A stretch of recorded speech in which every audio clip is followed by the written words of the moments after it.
Has this ever happened to you? You've created a sweet blanket and come to find out it is coming apart. I went to visit my son and his family and saw this blanket, baby blanket that I made for their second child. And well, the good thing is it's been well loved, but now I need to fix these centers. So stay tuned. I'm going to show you how to do it. Let's get started fixing this poor little magic ring that's coming apart. I'm going to fix this one and all the other ones. So first of all, you're going to need the yarn that is part of your project. 2 different needles, a blunt big tapestry needle and a smaller, upside down, smaller one that's not as blunt, a smaller tapestry needle. And your scissors, of course. Da, da, da, da.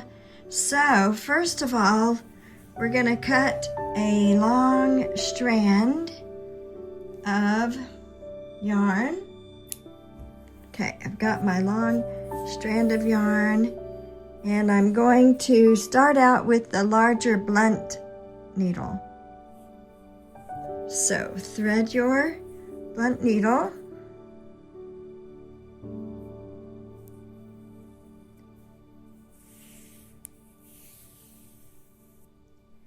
Now let's find, sometimes you can see easily where it started coming apart or where the end is that either broke or maybe you didn't weave in your tail good enough, and so that might be what happened. Either it broke or you didn't weave it in snug enough to stay put. So I think I'm going to start right here where the thread is coming out, and you want to catch the loops here of both loops if you can. Here we go, 1. All right, and then this one I might have to manhandle.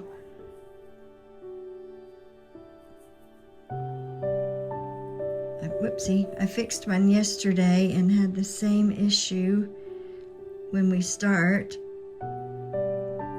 Okay, now leave a plenty long tail because you're going to need it at the end. Now we're going to very carefully loop up. Now this is not your normal magic ring. This little blanket had, I'm not sure if they're front post trebles and front post doubles, but it still is the same method. So we're going to carefully thread your needle through both little loops of each one. Sometimes they're ornery. Let me do one at a time. And then this one.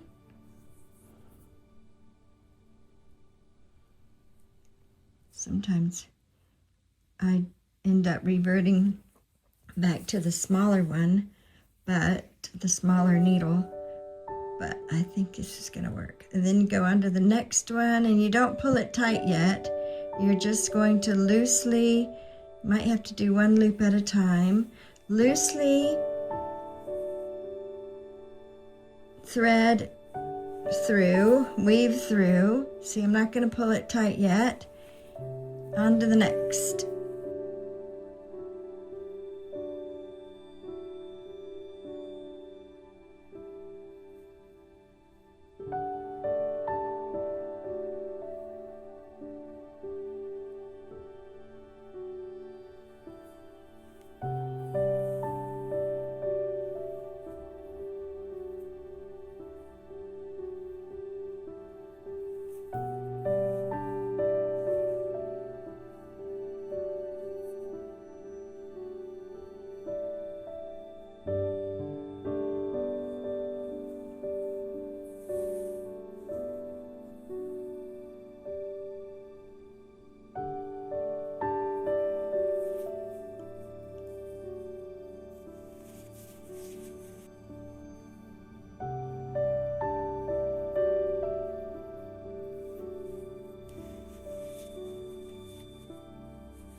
next one. Now these are not, this is actually where it all started. This is the knot of the magic ring.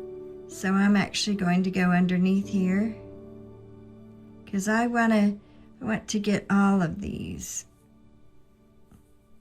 And now make a turn. So these have not come apart, but I don't want them to come apart. I want them to all be attached together in the same strand of yarn. Let me come up. So even if the whole circle hasn't come apart, which is a good thing, you want them all to be strung together.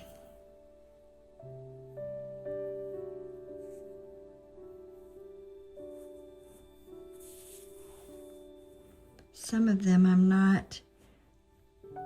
I'm trying to get, you want to try to get the loop and not go through the yarn, but if that happens, it's okay. It'll still work.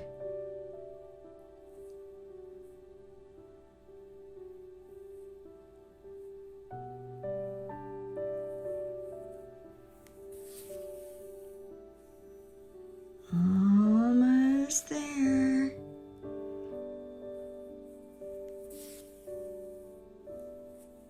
This is where long fingernails can be helpful, but when you play the piano, you don't have long fingernails. Let's see, here is actually the beginning. We've got one more little set. Here we go. Okay, and now at this point, now that we've gone all the way around, I took my needle off the thread and I'm going to gently pull here and then gently pull on this side and then gently pull a little bit here and a little bit there.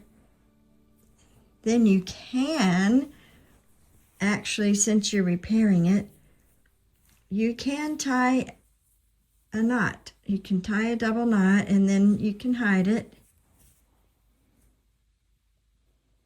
Gonna make it a little tighter so it'll be kind of uniform to all the others. Then you're going to weave in your ends just like normal, but this time you're going to really secure it. So I'm going to use my smaller needle.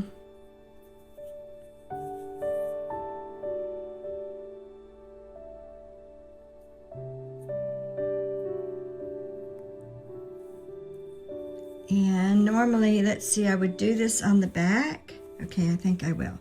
So I'm going to poke it through.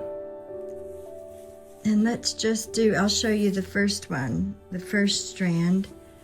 So you don't pull it super tight, but we're going to go through just like you would weaving in the ends of anything. But because we've learned our lesson on weaving in the ends much better the first time around, when you first make the project, then we really know how to fasten it firmly here. Now I'm going to go back the other direction, and in this, when you're weaving in your ends, I learned a long time ago, it's good to go into the fiber and not under a loop when you're weaving in your ends, because that will lock it in so much better.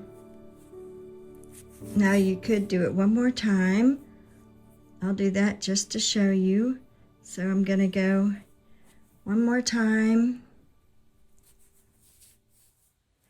and a little bit farther, teeny weeny bit.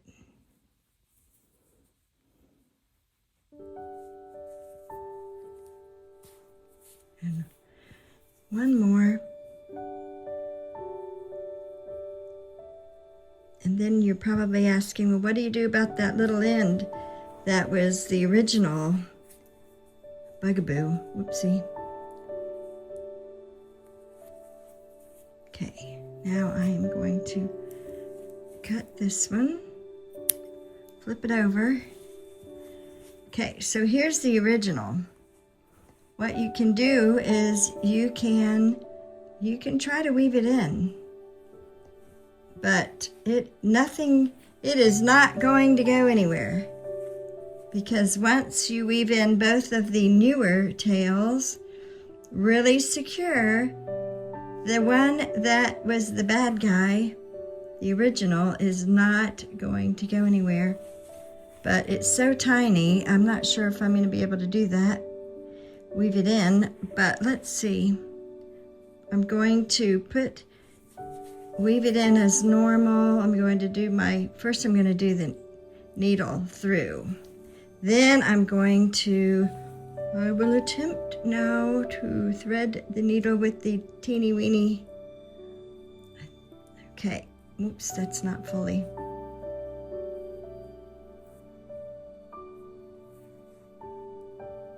Gonna do it.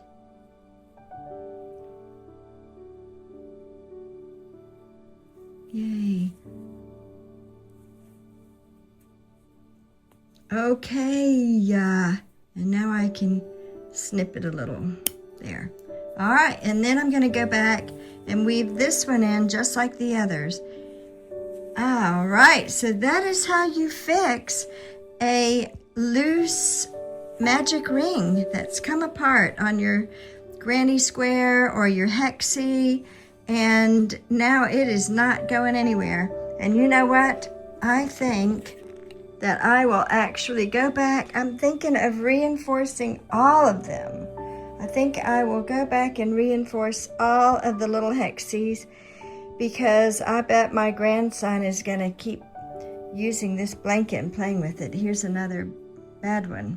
So I hope this was helpful for you when you want to repair your magic rings, your centers of your granny squares and hexis. I'm Dayna with Nellie DC Crochet. I'll see you on another video. Bye-bye.